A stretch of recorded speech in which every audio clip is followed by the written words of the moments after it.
اعوذ باللہ من الشیطان الرجیم بسم اللہ الرحمن الرحیم السلام علیکم ورحمۃ اللہ وبرکاتہ۔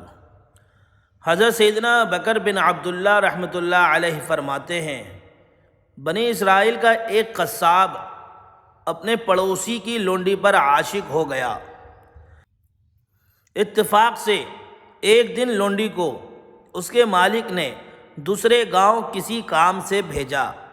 قصاب کو موقع مل گیا اور وہ بھی اس لونڈی کے پیچھے ہو لیا۔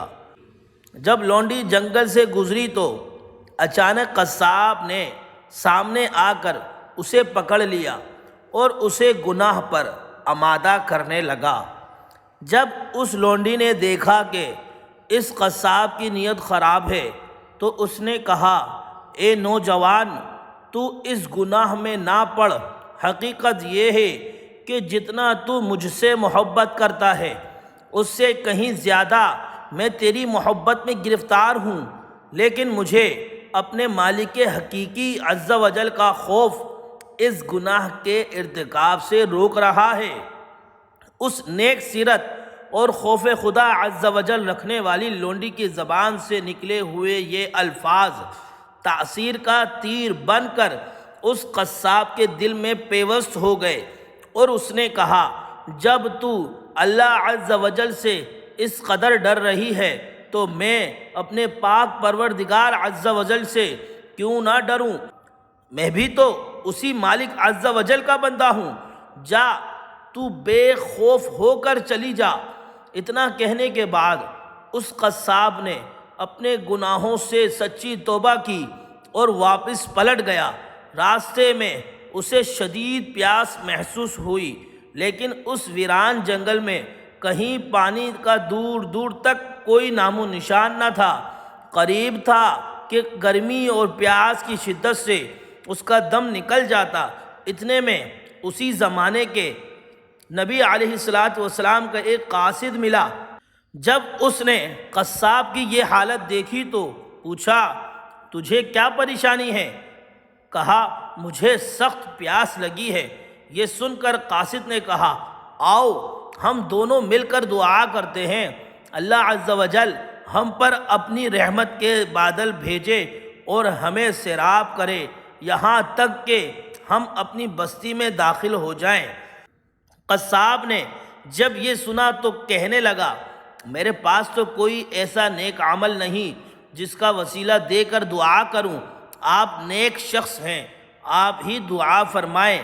اس قاصد نے کہا، میں دعا کرتا ہوں، تم آمین کہنا۔ پھر قاصد نے دعا شروع کی اور وہ قصاب آمین کہتا رہا۔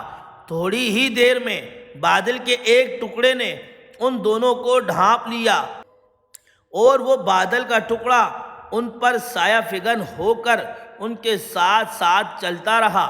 جب وہ دونوں بستی میں پہنچے تو قصاب اپنے گھر کی جانب روانہ ہوا اور وہ قاصد اپنی منزل کی طرف جانے لگا۔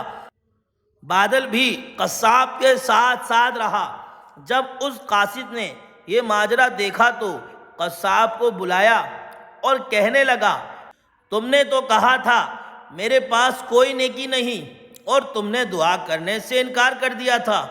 پھر میں نے دعا کی اور تم آمین کہتے رہے، لیکن اب حال یہ ہے کہ بادل تمہارے ساتھ ہو لیا ہے اور تمہارے سر پر سایہ فگن ہے۔ سچ سچ بتاؤ، تم نے ایسی کون سی عظیم نیکی کی ہے جس کی وجہ سے تم پر یہ خاص کرم ہوا؟ یہ سن کر قصاب نے اپنا سارا واقعہ سنایا۔ اس پر اس قاصد نے کہا، اللہ عز و جل کی بارگاہ میں گناہوں سے توبہ کرنے والوں کا جو مقام و مرتبہ ہے وہ دوسرے لوگوں کا نہیں۔ اے ہمارے پاک پروردگار، ہمیں بھی اپنے گناہوں سے سچی توبہ کی توفیق عطا فرما اور ہمیں اپنا خوف عطا فرما اور اپنے خوف سے رونے والی آنکھیں عطا فرما، گناہوں کے مرض سے نجات عطا فرما، دنیا کے غموں سے بچا کر فکر آخرت عطا فرما۔ اے اللہ، ہمیں نبی علیہ السلام کی سنتوں پر عمل کرنے کی توفیق عطا فرما۔ آمین۔